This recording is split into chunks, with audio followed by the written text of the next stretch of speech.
podcast, The Relationships We Live In. And it comes out of a conversation Jim and I have been having for a long time about how to look at things from a relationship perspective, the interconnectedness of things, more of a systems view, a view of complexity than just the individual view and perspective. Of thinking in terms of interdependence, mutual influencing. Reciprocity. Right. Are kind of really seminal concepts.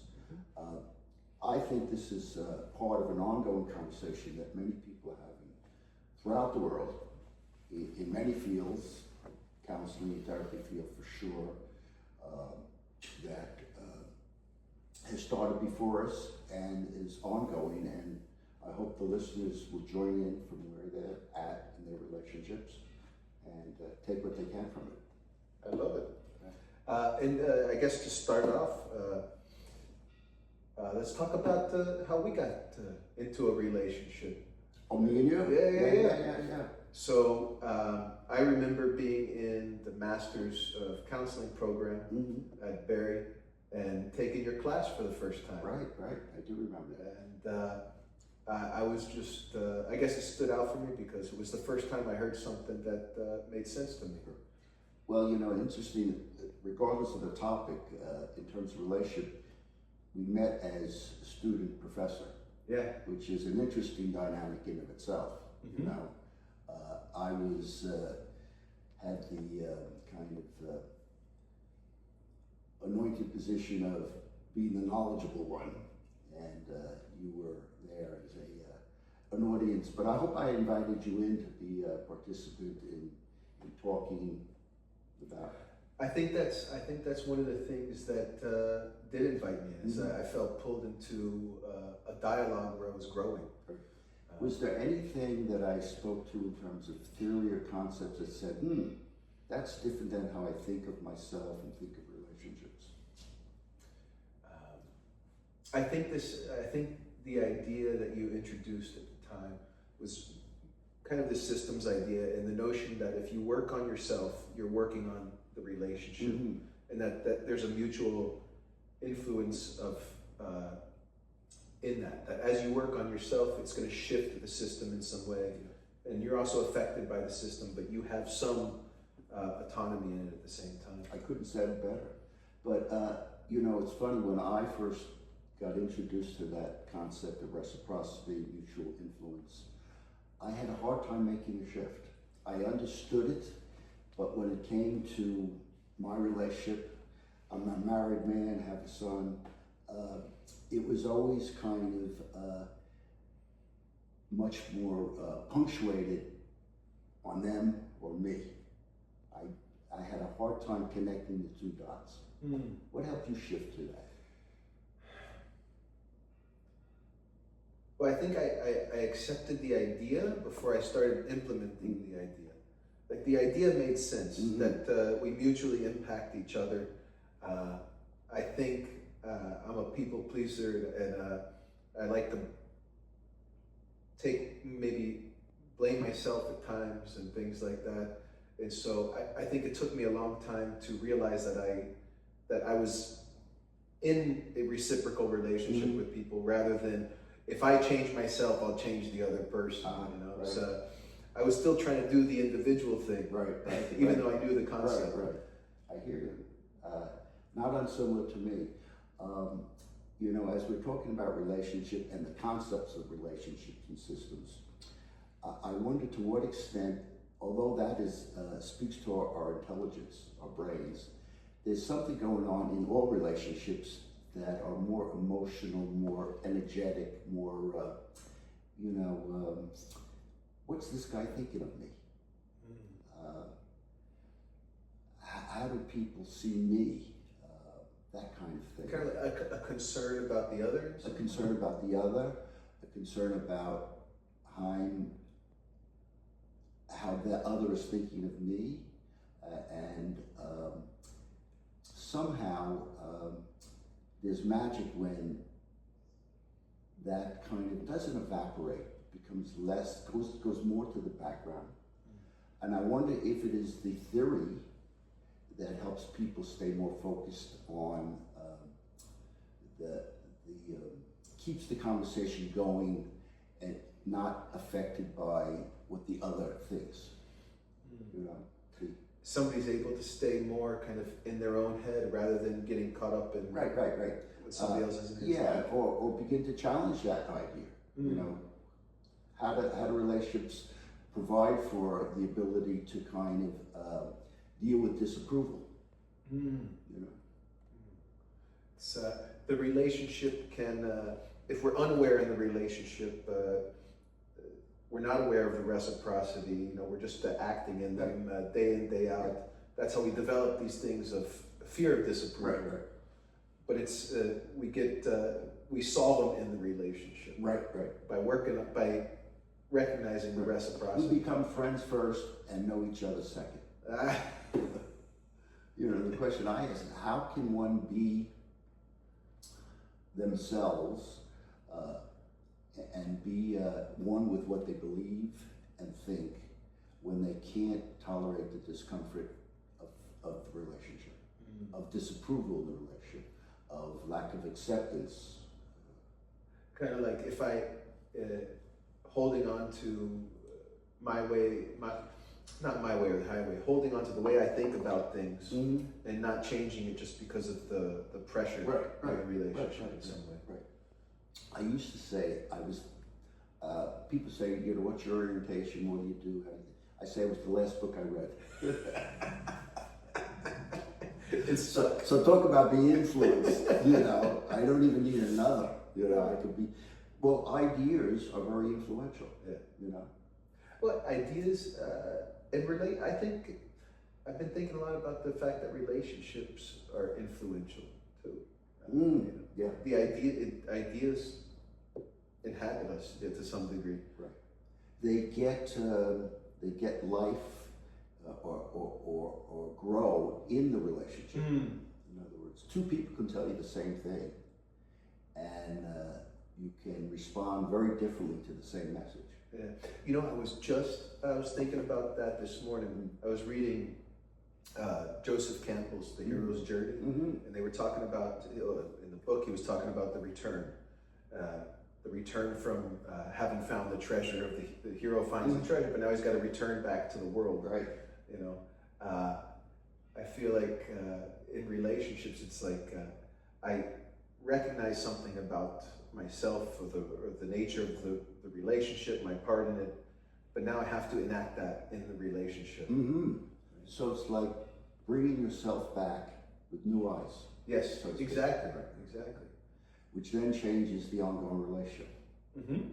So, you know, earlier on we were talking about authenticity, what that means, you know, and I wonder if that's what is the promise of a relationship, to be able to aspire to being your true self, your best self, in connection to others. Yeah. You know, I have a lot of people say to me, it's easy to be myself when I'm alone. I said, me too. Yeah. You know? But I don't know if that's the best way to serve yourself. You know. No. I almost I have the thought at times that it has to play out in the relationships or it's not authentic. So I guess the chicken egg question. One doesn't become authentic and then has more genuine relationships. One is authentic in a relationship, and it kind of gives a deeper sense of oneself. I would think of it like maybe like an unfolding. Like it's always unfolding. I'm always becoming more of myself in relationship to others. I like that. More of myself in relationship to others. I can't know myself outside of a relationship. Right. Absolutely. Right. Knowing that, I'm wondering how it's changed how you are in relationship, how you think about the intimate relationships of your life. how thinking this way has helped and changed. How you show up. Well, I think, I hope it's made me more aware of myself. I think I've had the tendency to focus on pleasing others in life. That's something you see a lot in your relationship network. Yeah. How you show up. Yeah. And be focusing on how I can calm others down, make others happy. So I think thinking in terms of reciprocity has helped me recognize that pattern, and that there's maybe there's some usefulness to that position at times, but there's a lot of things that aren't useful about it. So break that down for me. That reciprocity is in pleasing others. It comes back to you in a favorable way. Sometimes. Yeah, right. Sometimes. Well, there's good parts of being able to be tuned into others. Right. You can, you tend to be able to be aware of others' emotions, be able to put others at ease, things like that. Right. Be inviting, create a warm atmosphere. Right. The cost of it is you lose energy to being overly focused on others and not putting energy toward your own life goals. Right. So I think that's one place where it helped me. I started to realize, oh, I'm spinning my wheels in life because I'm not putting enough energy toward my own life goals. In some ways, you're less than present. You're less of yourself. Right, less of yourself. Less than you could be if you were putting that energy toward your life. Right, I hear you. How much of that pattern, because you sound very aware, worked on it. It's a trick. In other words, it's operative. It's part of who you are. Yeah. It's not something to rid yourself of, but to manage differently. Exactly. Right. I was thinking and listening, just this idea that problems are opportunities. You know, and I think that the patterns in our life that can become problematic can also help us find solutions and help us grow. Like in fact, I wonder, without them, do we grow? I don't think we do. You so much for saying we never argue. Yeah. I wonder what that's about, you know. What about you? I was talking about me. Yeah. What's been a pattern in your life that you kind of maybe recognized? Well, similarly, I'm a pleaser, but I'm much more a conflict avoider. I'm much more conflict avoider. I detest disapproval. I don't know why. You know, I don't know what that says about me and myself, that I need the approval of others. I think it speaks to the quality of myself, of just how solid I am in self. And what I find very interesting, the more opportunities to be a self, show a self, respond as a self, lets me know where I'm not a self. Okay, tell well, me that more. So it's kind of this notion of self is a very kind of ambiguous. It's a hard to grasp kind of thing. It you know, when we think of self, we think of our corporal self, and yet that really just is the housing in which we have. In fact, when you think of relationship, I'm tied to you. There's a bond. Yes. It's an emotional field. It's a invisible umbilical cord in some ways. Yeah. And those cords are life determining. Without them, we don't thrive. And yet risking them being cut is an existential crisis, I think. The threat of being disconnected. Disconnected. It's as fundamental, maybe more fundamental than a nutrition, than food.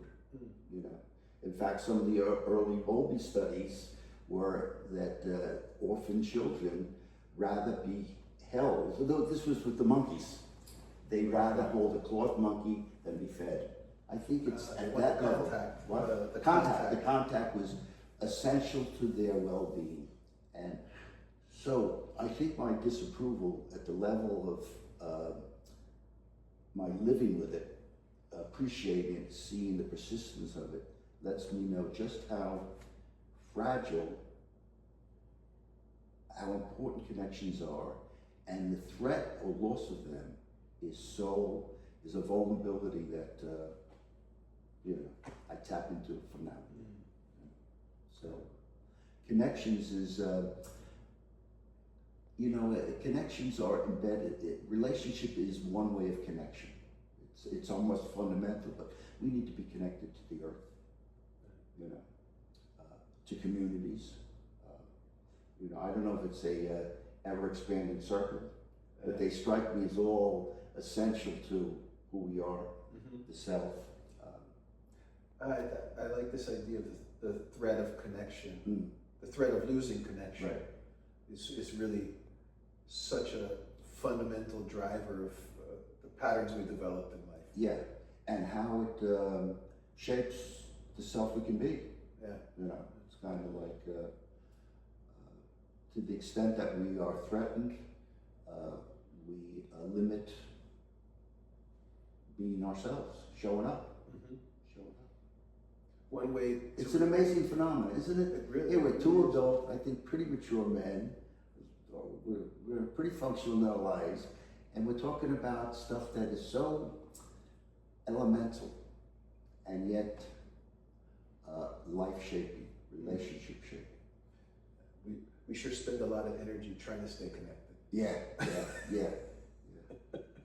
Some of us put our energy in kind of avoiding that for the threat of goes two sides of the coin. Wait. So you're saying people avoid it in order to what? Avoid connection. It's like I don't need that. It's a kind of a delusion of self as a way. It's a fundamental protection. I don't need it because it's if I want it, I'll never get enough of it. Once given, I can't live without it.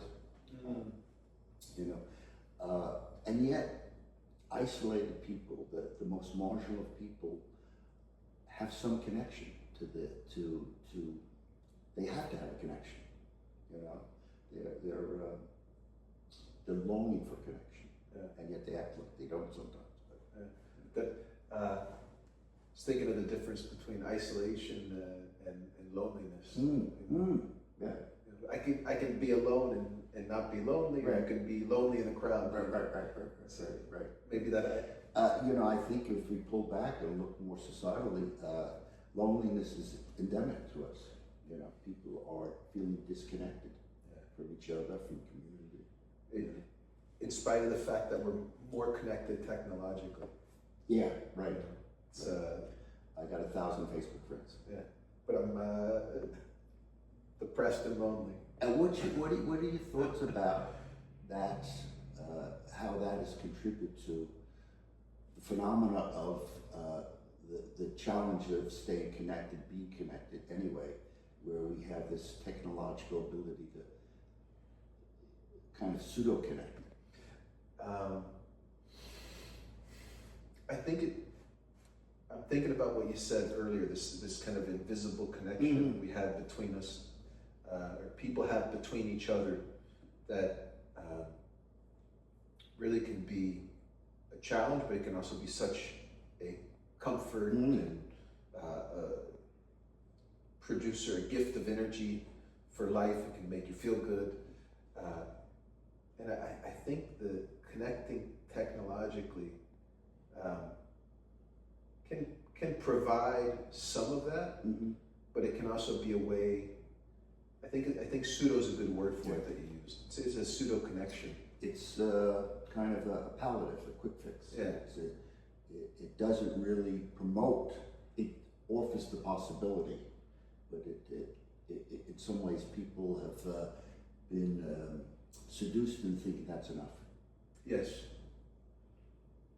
It's a sorry state of affairs for the state of relationships in that regard. Yeah. You know? It's maybe it's a way to manage the anxiety of not having positive, deep connections in real life. Right. Yeah, I see more and more of that.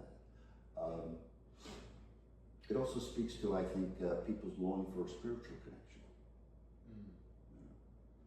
That people are going that route. I don't know if it's independent or because of, but a lot of people are on a spiritual journey now to connect to something bigger than themselves. Yeah. Well, you know, when we talk about just one-on-one relationships, we're talking about something that's bigger than I or you. Yeah. Right? So it's a we that is certainly more than each other. I think when you work on connecting with another person in a meaningful way, I think you are participating in something bigger.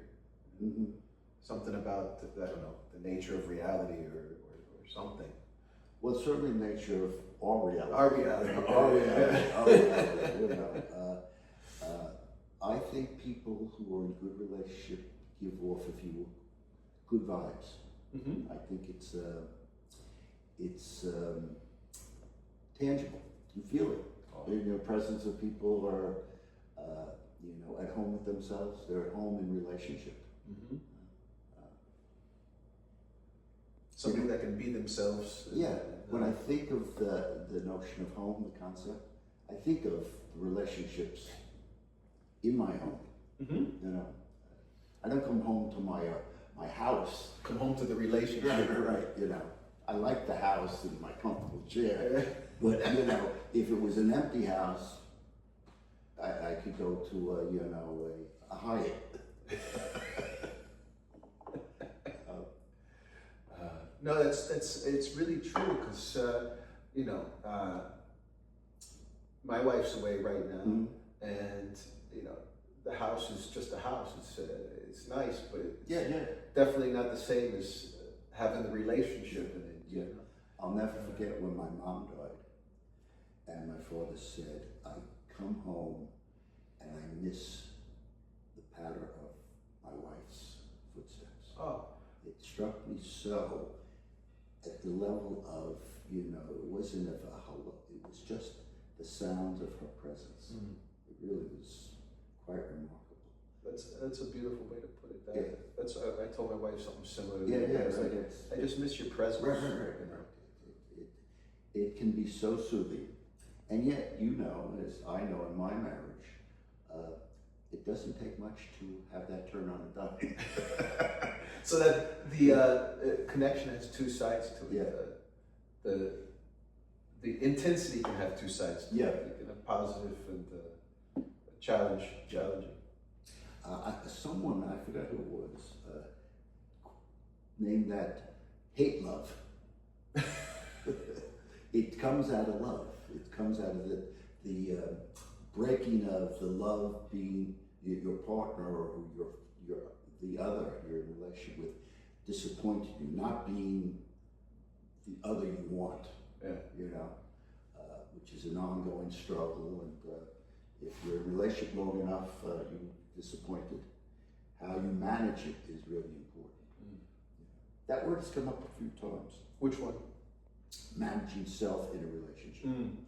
I wonder if you could say a little more about that, because I think that's the best we can do in a relationship to keep it growing, to stop it from biting us back, from us either walking away or the other kind of distancing or escalating into some conflict. Could you say a little more about your thinking on the management of self in a relationship? Yeah. Well, we're both counselors, and I'm sure you. Well, I don't know. Maybe your experience is different, but when people come in with an issue, their focus is usually on someone else, what someone else did or didn't do, or how the circumstances kind of pinning them down. And not react a certain way. Yeah. Which some of that might be valid, but part of the work when you sit with somebody, after bringing the anxiety down, it's just like shifting the lens back to themselves. Because people so want, just instinctively, I think, to try to manage the other, to calm themselves down. You know, So, if instinctively, say it again. I think instinctively, people tend to view the threat as in the other person. Right. And so, I think we're programmed to be perceivers of threat, to be really good at detecting threat. Right. And so, Even when it's not there. even when it's not there. And as humans, not only can we detect real threats, but we can imagine threats where there aren't any. Right. And so, you know, you're sitting with a guy and he's talking about his wife, and you're listening to the story, and it might be that as it unfolds, well, what got you going in that moment? He says, oh, it was her tone of voice. Oh, it wasn't even what she said. It was, you perceived that her tone of voice, a threat, and that triggered something in you, and something in you shifted. Right? And so then you can start to help this person think about their part in the interplay of the relationship. To begin to manage self. To begin to manage self. Right. In other words, oh, okay, I'm having a reaction Right. to my perception of the other. Real or imagined. Real or imagined. Would you say that's the default mode by which humans kind of function? Yeah, absolutely. And I think it serves a purpose, survival. Right. It's early on survival strategy. Yeah, you have to be able to perceive threats to adapt. Right. Do you know the difference between real and imagined threats when you're experiencing the threat? It's really hard in the moment. Yeah. I think sometimes it starts with reflecting. Well, you're ahead of me. That's good. I just kind of try to put out the fire. Yeah. But my point is, I don't think once it gets triggered, it's experienced like the real thing. I think, I think even the physiological, the thoughts that come up. I don't know about you, but about 90% of the people that come to me with threats are imagined. Yep. Yeah. Or blown out of proportion. Yeah, right. Which is imagined. Right. So managing self is key to a richer relationship. Mm-hmm. What if the other doesn't manage themselves? Oh, I hear that all the time. I also hear, why am I the one that has to do all the work? Well, what else are you going to do? Who's here? Right? Who's here? What are you trying to do to get her to come in? How good are you at convincing the other person? The theory holds, I think, that if you change, it may change the relationship. How could it not? Yeah. If you're part of a system. But I guess the trick is you can't work on changing yourself with an eye on the other person at the same time. Even though that might be maybe a physical law, let's say, if it was, right? If I change myself, the other might change. Right. If I try to change myself with the goal of changing the other, it never works. Right. I hear. It's kind of like faith. Yeah. You gotta just take enough faith. There's no guarantees, and maybe it's feedback that you need to kind of do it a little differently. Yeah. I hear you. I was just going to say something. Oh, there was a great play back in the day in the Gables. Is the Gable Theater still there? Yes. Yeah. Miracle Mile Theater. Maybe you heard it or saw it. The title of the play was "I Love You, You're Perfect, Now Change." I think that captures for me the couples that come. Yeah. I love you, you're perfect, not change. It certainly applied in my marriage. It has, loving the person, but wanting to make them into my version of what a partner is. You know what I found? The more I did that, the less I was able to see who I was and what I needed to improve on. The more you focused on changing the other, yeah. I lost sight of what I brought to the relationship, what I wanted to change, needed to change, improve on, that was at odds with my values, and yet, it was a great fail-safe, kept me from having to look at my dirt. It's a way to manage self without managing self. It's a go-to managing self practice that is kata. Yeah. If I can focus on the other and how they should be different, then it'll calm me down a little bit. Right. And the physiology of that is we are programmed to focus on the other. You know, we're not a threat to ourselves. The external world is a threat. So we're going against our physiology. In trying to shift the lens back to oneself. Right. It's kind of counter evolution. Yeah. Right. How does focusing on the facts help? Somebody told me that once. I found it so useful. Well, I think it is important that we are so subjective in our perceptions of others. I don't think we have a lot of objectivity or even make the distinction. Facts provide us a bit of neutrality and the opportunity to sort out our wishes, our hopes, our expectations from what is. So facts are really important. Okay. Although we're in a post-fact world, so it's kind of complicated. We got a dominant story that they don't matter, you know.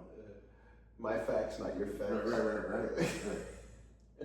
But that's another battle of opinions, right? Yeah. Well, but facts are very specific. They're not facts of your date of birth. They're facts of observable things in the relationship. Facts of function, Right. what people do. When she yells at me, it's a fact that I withdraw. Yeah. That is observable. It's also predictable. And it's modifiable. In other words, if I can pay attention to that and notice that when the other yells, I withdraw, or when the other's intensity goes up in some way, I distance. Yeah, for sure. Then I can pay attention to that process in myself, and the next time the intensity comes up, try to manage it, try to maybe stay present, or and see what difference that makes. And see what, What you're really talking about is talking about the process in relationship between people that they bring from prior generations, but also create or recreate in their current relationship. So use the one we were just doing. What do you mean by prior generations? How does, when somebody's intensity goes up, this person withdraws? Right. How does that relate to the prior generations? Okay, in my family, we were, problems were always pushed under the table. There was a certain threat or communication that in this family, we don't disagree. We don't disagree. I heard that, but I absorbed that. You know, it wasn't told to me. It was understood by me, by living in my household. And I don't know if I passed that on to my son, but clearly it was inherited, and as it evolved, it became, I married a non-confrontational woman. Thank God. Yes. I'd have to stay in my room at all times. I wouldn't have been able to come over here today. For sure. So patterns, even if it's the same pattern doesn't get repeated, what transpires in the generation above influences what comes down. The anxiety gets passed on, the sense of discomfort, right? And then people in living practice just kind of develop a pattern. It helps the first time, it sticks, and then you own it, you know, without even knowing it. I think that's the way into self-management. Self. Beginning to observe and appreciate the patterns by which you live. I agree 100%. Observation, awareness. I think observation is 50% of the ballgame. And what's that saying? You can't change what you can't see. Right. I think you might have told me that. I don't know, but I'll take credit for it. You know what I think is the hardest thing given how relationships work, is the ability to look at oneself. It's so easy to look at others, blame, criticize, but to look at oneself is just a real challenge. It takes a lot of maturity, you know. And you know, I love that word maturity. It speaks to so much, you know, because there's maturity, immaturity. Yeah. It's a two-sided coin. And most of us have a little or some of both. Hopefully more maturity than immaturity. But, you know, it's like if you put a red drop of dye in a water beaker, it makes the whole thing red. Doesn't require a lot of immaturity to mess things up, you know. It really kind of steals the show. It steals the show. It definitely. Do you use that term? Maturity, immaturity, yeah. And was that your? How much of that was your immaturity? How much of that was your immaturity? What would it look like to move from your immaturity to a more mature response? It's a word everyone identifies with. Yeah. You know, for sure. Most of the people I work with initially have a hard time accepting there's relationships trigger threats. It's kind of, they're anxious, they're stressed, they react, but they don't appreciate how fundamental that is. Wait, relationships trigger stress. Right. In the relationship, it triggers their immaturity. Okay. But they don't initially appreciate how fundamental those threats are. I don't know what that is, or my understanding of it, but it's maybe it just keeps the focus on the other. But you know, what were the four general sensitivities you would have? Attention, acknowledgement, expectations, and distress. In other words, those are things we're sensitive to in relationship to others. Right. Attention, approval. Right. Either we're getting not enough attention, acknowledgement, too much expectations we have of them or them of us, and just general distress. Yeah. And so when we sense those things, that activates our immature response. Right. Why aren't you paying attention to me? The red flag goes up. The red flag goes up. But that speaks to then, I think, maybe you just answered my question. I think it speaks to the content process distinction. People are so caught up in the content. She doesn't come over and watch TV with me. You know, that kind of thing. It's an easy behavior. How come? They don't understand it as a sensitivity. It's, you know, all she has to do is sit next to me. You know. Why is she avoiding me? Yeah. Instead of the process would be, I get reactive when I feel she's avoiding me in some way. When I perceive that. Right. You know, I was just thinking as you were talking about what was useful in my education and in our early relationship was you being telling your own stories and using examples from your life about your effort to be more mature.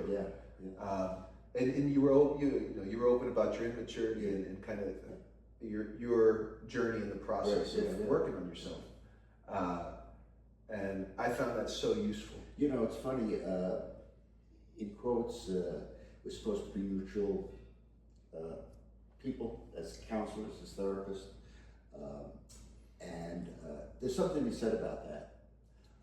But I also, I find it has helped so many of my clients when I manage myself well and sharing a story about my immaturity that connects the dot for them. Okay, I see that. I can see that myself. Well, yeah, that's what I do instead of that. Yeah. Do you share? I do. Okay. Share stories of my own life, or stories even that I've heard from colleagues. Is your experience most of your colleagues comfortable sharing that, or they think it's a transgression? It depends. I think there's different realms of the counseling therapy world. Mhm. You know, I think the realm we're both in, Yeah. people are more comfortable sharing Yeah. personal stories. In other realms, people are less comfortable. Right. I just was at a book signing. A good friend of mine who's really been challenged living with bipolar. Mm-hmm. Really made a heck of a life, but she's got her counseling degrees, really developed a practice, and wrote a book, being a bipolar therapist. And she really tells a very personal story. And I have a two-way reading of her. I knew her when she first started, and seen her evolution, and the book just tells a beautiful story. But she's got so many rave responses from telling that story to her clientele and to people who read it and struggle with it, or have a loved one who struggles with it. That's a connecting thing. Now the question is, how do you manage that in a way where you don't just dump it on the person and say, thanks for sharing, Yeah. But Or just take on somebody's story. Yeah. But as we're talking today, in terms of some of our traditional, typical ways of engagement, I just opened a whole new notion for me is, how do people connect? I don't think I've ever asked the question that way. How do you connect? Yeah. I mean, what's your ways of connecting? And it just strikes me as I ask it in different ways, but I like that question. Yeah. How do you connect? How do you connect with others, with yourself?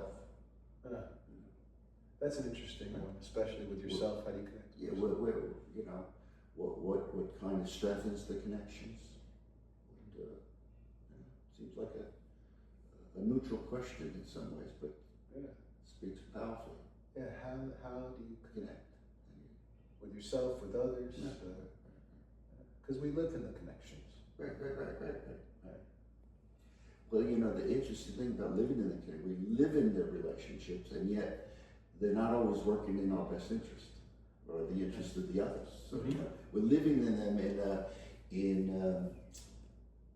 in ways that continually will help us grow, but challenge us to be our mature selves. Maybe that was the grand design. Yeah. That relationships teach us to grow. Right. In some way. That not only teach us to grow, but require us to grow. Require us to grow. I like that better. Require us Because I think that's true. It's a requirement. And we were once at a conference where the guy was talking about friction. Without friction, there's no movement, there's no growth. Yeah. It's a spark. Yeah. Yeah. I think that's the relationship friction. Yeah. It's a life. It's potentially life generating. You could burn the house down, but it's life Generating at the same time. Do you think people have an idealized version of relationships that we see a bit skewed from a certain theoretical lens? Do you think most people, the ordinary Joe, how do you think they think of relationship? An ideas way, Hollywood version, too much trouble? How do you think? My guess would be some idealized version. Like Would be maybe the more you mean general view. lightning struck? Yeah. Lightning struck. Yeah. Instead of what you're saying, it's like relationships grow us up. Right. And how do we work? How do we stay connected? Be ourselves in the connection. Work on the connection. What relationships must be redefined for that your primary relationship, your intimate relationship, to grow? What was the question? What other relationships, other than your primary relationship? I mean, if we take the normative course, people leave their family, they grow up, and they meet someone, and they start a life. Yeah. What relationships have to change for that relationship to jettison, to take hold? I think the relationships you're emerging from. Yeah. You know, your Right. family, Right. mostly your family of origin. Right. You know, how are you maturing, kind of as How you mature are you in leaving? in leaving? Are you running away from your family, or did you grow away? Right. That is one of the great questions I have. Everyone, you know, who I ask that of, it gets them to think about the context, the influences, the invisible cords that have held them. To bring it back to connection, how does my connection with my family impact my romantic? And does anyone ever try to resolve those connections? Or to what degree? To what degree? To what degree do we resolve them? Or how can I work on now? Given that you know, somebody's 30 years old, how do they work on those early connections in the present so that they can have better relationships outside of the family? Right. Or in starting a new family? Would you think if you're working on a relationship with your partner, it's a doorway, or it's inferred inherently that you're working on your primary relationships? Yeah, you're working. Yes, I think so. I think, and when you work on those relationships, because you're working on the part of yourself that's you're working on the immaturity. Right. That's right. Doesn't matter who it's with. Yeah, you can work at it from either angle, and both are going to help each other. Right. You know, we were talking earlier about fathers. Most of my work with my family has always been around my mother early on. You know, Interesting. it's kind of a psychoanalytic thing, you know, me and my mother. And over the last several years, I've been thinking much more about my relationship with my father. You know, what shifted? Yeah, I don't know. I don't know if it's. You know, what shifted my taking on my relationship with my son. Made you think more about? Yeah, I think there's an inverse relationship to how I am with my son as to how I was with my dad. So I'm trying to make sense of I had a very strong connection to my father. He to me, and me to him more than him to me. You don't need another to feel that connected. You don't need the other to be as connected to you. In other words, you can feel the intensity of it regardless of what they're doing. Yes, right. And reciprocity may be the lack of on the other part. The more intensity Yeah, on your yeah. part The less has to do with the less was on the plate. You know? But I think the shift was definitely my thinking about my challenges with my son, him with me, and me with him. You know, when you were just talking about your mom, it made me. I remember the story that you told. You were talking about how you function in the present. I think you were working on like under functioning. Yeah. Doing less at the time, Right. and you said, you know, I still have to wear Velcro shoes because my mom tied my shoes until I was 20. Right. You know? 12. Could have been 20. I was over exaggerating. Could have been 20. Felt like 20. Yeah, I was stuck there in that, 20-year period. But yeah. So it's an endless kind of. It's such a gold mine of possibilities, of resources, of treasures, of delights, of pitfalls, and it's certainly never static. No. Never static.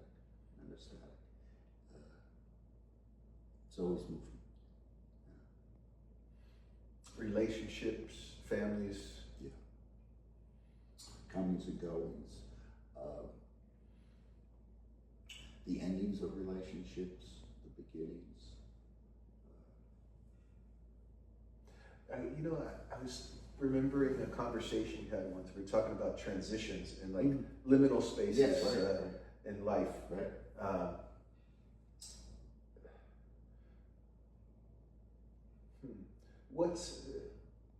What was your experience with kind of moving through those transitional periods and how that impacted your relationships, or how it impacts relationships? Well, let me say, liminal space, I think, is such a rich, fertile ground for growth if one kind of frames it that way. I'm betwixt and between, you know. I love the analogy of an explorer going from the old world to discover the new world, gets far enough offshore that he can't see the old world, but not close enough and near enough to see the new world. And yet he knows it's there, or he has hopes that there's a new world, and he's in that betwixt and between. He can't go back, he can't go forward. That for me is the transition. I love this metaphor. What guides somebody in that place? Great question. Or what compels them, maybe? Yeah.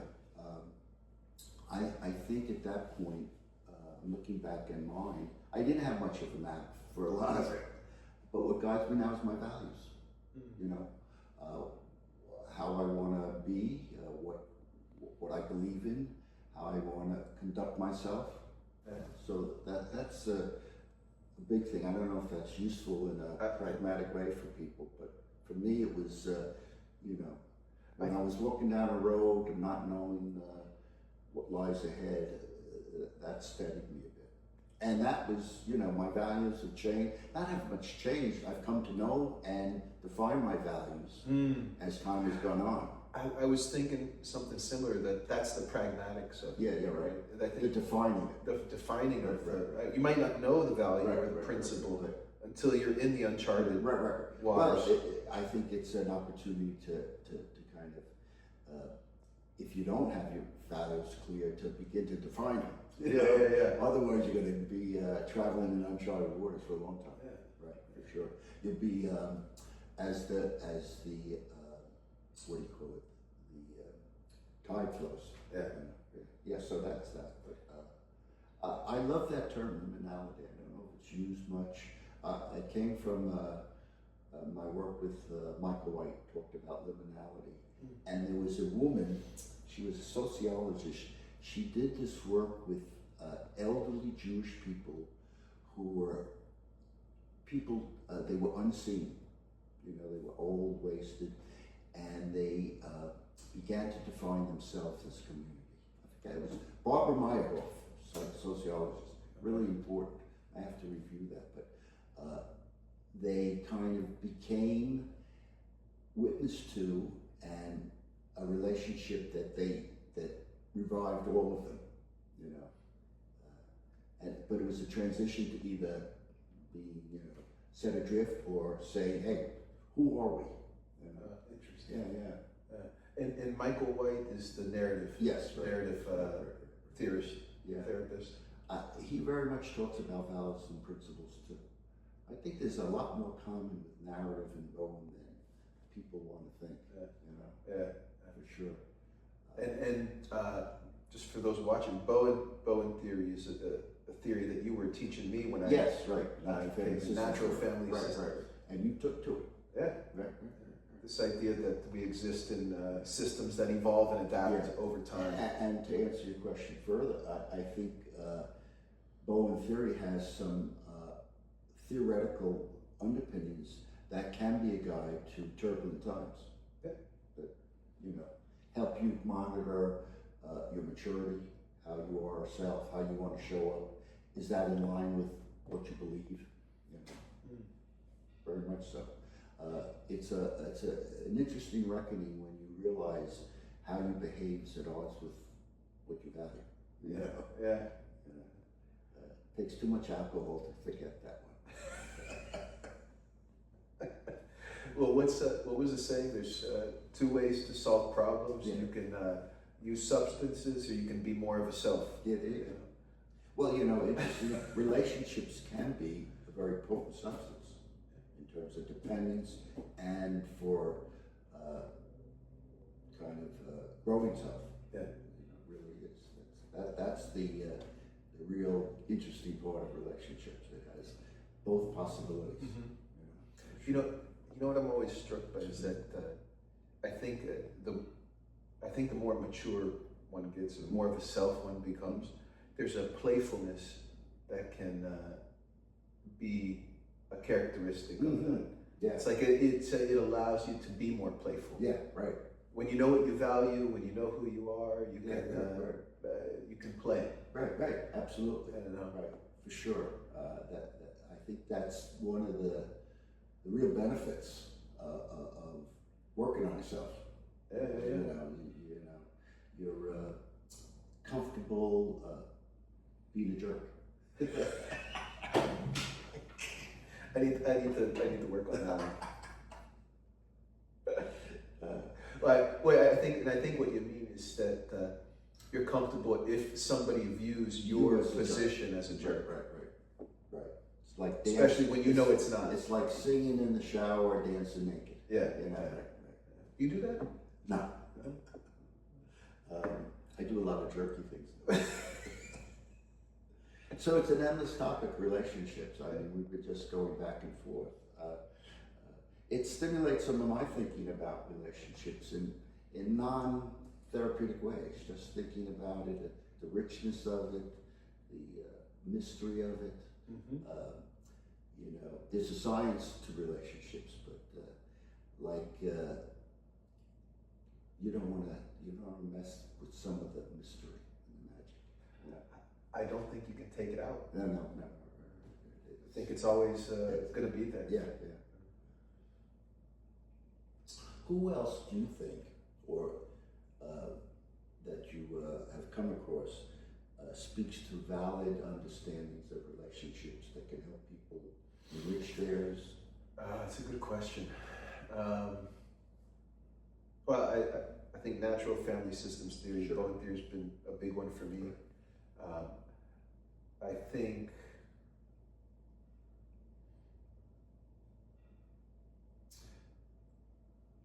I was talking with somebody the other day about Viktor Frankl. Man's search for meaning, logotherapy. Right. This idea that we always have a choice about how to respond, and even in circumstances outside of our control. Right. And I think that can be really useful in every relationship. Is how am I perceiving this? What am I bringing to the table? It's an existentialist He view. said his great phrase was, before every reactions, there's a space. Yeah. Right? And that's where we kind of overlook. We just automatically respond, react. And in that space, if you can manage that space in ways that are in keeping with how you want to be, who you want to be, endless possibilities. Listen, he survived the Holocaust. Yep. Came out thriving. Yep. It's quite remarkable. Another one I just thought of is Carl Rogers. Just this idea of that the power of listening and attending in a relationship to somebody else without letting your own injecting your own perspective automatically. Really listening to who somebody is, what they're thinking, being curious. I think it brings up the notion that some people misread some of what we're talking about is you're only thinking about yourself. Aren't you being selfish? Yeah. Right. Yeah. I mean, but listening is an incredible skill. I think it's.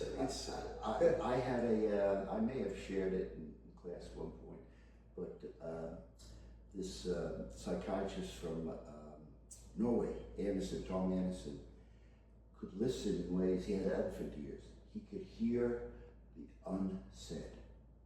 I like that. It was beautiful. But, so there's so much to listen for. Yeah.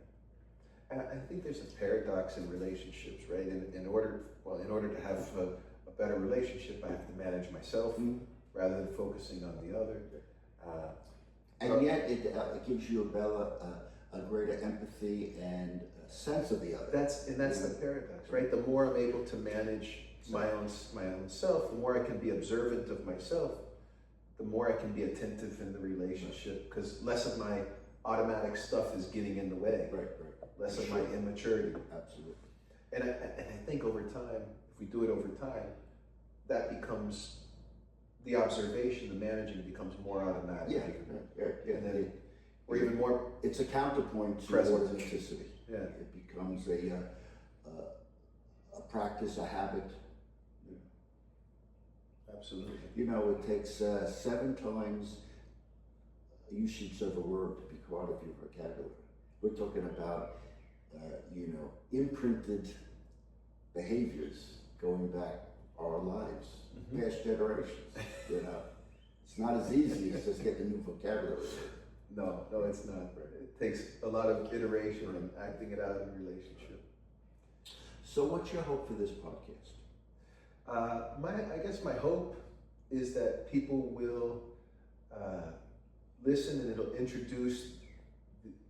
help them think a little bit, maybe more broadly, think differently about their life. You know, get a little bit of a different perspective.